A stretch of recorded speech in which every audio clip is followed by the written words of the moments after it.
So what happened in the Kansas-Nebraska Act of 1854 was a new generation of congressmen and senators were rising to fill the void of Clay, Calhoun, and Webster. One of those guys was Stephen Douglas, and he proposed this act. He was a Democrat, and he had a lot of support from within his own party, including President Franklin Pierce, who supported this act. Franklin Pierce was a one-term president from 1852 to 1856, and not very popular, but he supported things like Manifest Destiny and supported slavery as well. Douglas was not he was a Northerner. He was not a slave-owning Democrat, but he did not oppose slavery necessarily, and he wanted to allow some of those northern territories that were not included in the Compromise of 1850. So Kansas and what would become Nebraska as well, those two territories, he wanted to open up to slavery, as New Mexico and Utah were. So that law gets passed, and the first state or territory to be affected will become Kansas. And although Kansas, the settlers already living there, they're north of the old Missouri Compromise line. They are mostly non-slavery owning settlers. They're anti-slavery, but after this law is passed, a lot of people move into Kansas. Some of them just move in just to vote, not to live there. These are called the Border Ruffians, and they are pro-slavery Southerners who move into Kansas for the sole purpose of voting it in as a slave state. So again, these people, they move there. Some move there only temporarily just to vote. Some of them don't even live there, but they go there claiming to be citizens of Kansas so they can vote it in as a slave state. And so Kansas will vote itself in as a slave state.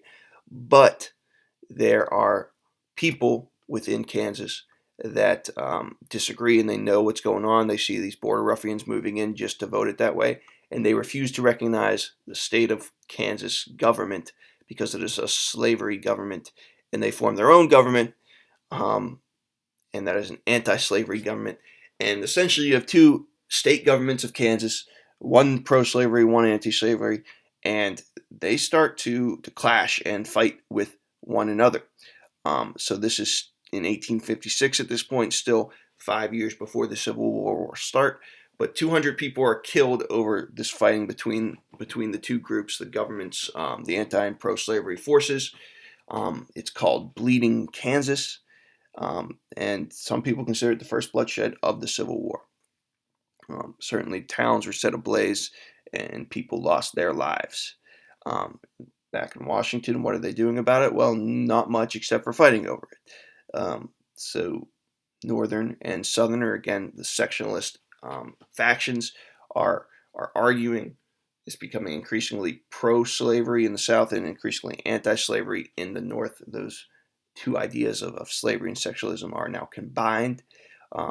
One Southerner, Preston Brooks, will literally beat a Northerner, Charles Sumner, with his cane in the Capitol building because of their disagreements over slavery. So violence is spreading to Washington, to the people that are supposed to be leading the nation and compromising and figuring these issues out.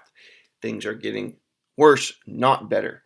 And there's no one really around. We have a couple weak presidents, Franklin Pierce and James Buchanan, that aren't doing anything about it, and there aren't any more people to step in and let cooler heads prevail, if that's even possible at this point with such a heated issue like slavery. At the same time all this is going on, the other aspect of the Compromise of 1850 is being put into effect, the Fugitive Slave Law.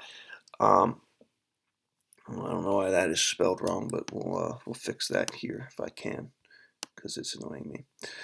But whatever. Dred Scott is a man who lived in Illinois, which is a free state, and has been for many years.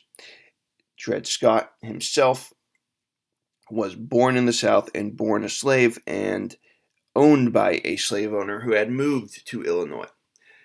But Illinois doesn't allow slaves. So when his owner dies, Dred Scott meets a group of abolitionists, and they sue for his freedom, saying that he could not be a slave because he's lived in a free territory for so long. Now, this case makes it all the way up to the Supreme Court of the United States, the final say in reviewing the laws of the land. Now, this is a case where the Supreme Court, you could say, definitely lets down the ideals of the Constitution. They rule that Scott is property, that he is not a person but property, and that the U.S. government cannot regulate private property, or including slavery, because slavery is a system where people are owned by other people.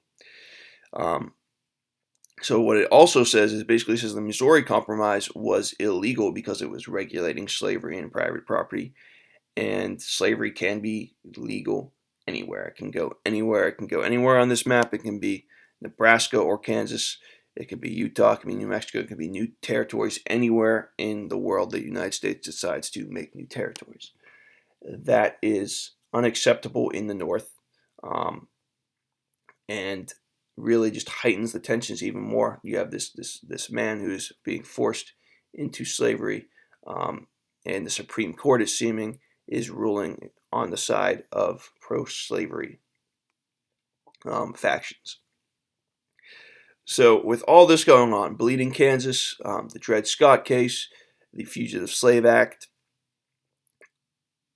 the Whig Party hasn't been in power for a few years, and they oppose the expansion of slavery, but not slavery itself. They are going to fade into irrelevance after losing in 1852. They ran one last time and lost.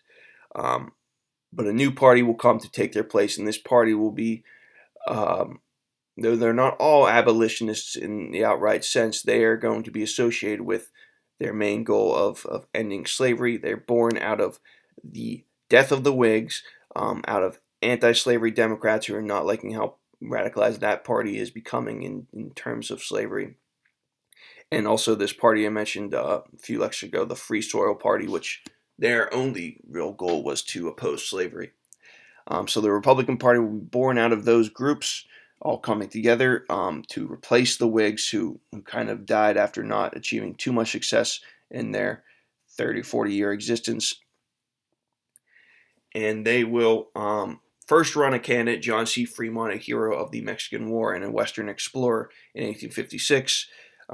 He's anti-slavery, but not so radical about it, but he will lose to the Democrat James Buchanan in 1856. James Buchanan, very ineffective president, doesn't do much to stem the tide of the coming Civil War, which by 1856 to many Americans is seeming to be coming no matter what.